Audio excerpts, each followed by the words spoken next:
SSLC പരീക്ഷയിൽ മലപ്പുറം ജില്ല ഇക്കുറിയും തിളക്കമാർന്ന വിജയം കൈവരിച്ചിരിക്കുകയാണ്. 98.72% ഈ വർഷം മലപ്പുറത്ത് SSLC വിജയം. 80,108 കുട്ടികൾ പരീക്ഷ എഴുതിയതിൽ 79,083 പേർ ഉപരിപഠനത്തിന് യോഗ്യത നേടി. ഇതിൽ 40,142 ആൺകുട്ടികളും 38,941 പേർ പെൺകുട്ടികളുമാണ്. മുൻ വർഷങ്ങളിലെ പോലെ A+ വിജയികളുടെ എണ്ണത്തിൽ ഇക്കുറിയും മലപ്പുറമാണ് മുന്നിൽ. 5,098 കുട്ടികളാണ് മലപ്പുറം ജില്ലയിൽ A+ കരസ്ഥമാക്കിയത്. വിജയ ശതമാനത്തിന്റെ കണക്കിൽ മുൻ വർഷത്തെ അപേക്ഷിച്ച് 0.80% കുറവുണ്ട് ഈ വർഷം. 2025-ൽ 99.52% വിജയം. ശതമാന കണക്കിൽ സംസ്ഥാനത്ത് 12ാം സ്ഥാനത്താണ് മലപ്പുറം. കഴിഞ്ഞ തവണ 9ാം സ്ഥാനത്തായിരുന്നു. ഇത്തവണ 3 സ്ഥാനങ്ങൾ പുറകോട്ടു പോയെങ്കിലും വിജയത്തിളക്കം മായുന്നില്ല. A+ വിജയികളുടെ എണ്ണത്തിലും ഈ വർഷം ഗണ്യമായ കുറവുണ്ടായിട്ടുണ്ട്. കഴിഞ്ഞ വർഷം 9,696 കുട്ടികൾ A+ നേടിയ സ്ഥാനത്ത് ഇത്തവണ 4,598 പേരുടെ കുറവുണ്ട്. എന്നിരുന്നാലും A+ നേട്ടക്കാരുടെ എണ്ണത്തിൽ മലപ്പുറം തന്നെയാണ് മുന്നിൽ. മുൻ വർഷത്തെ പോലെ A+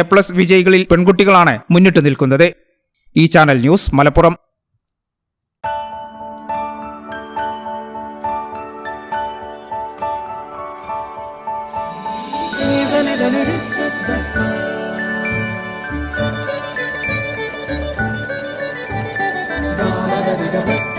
See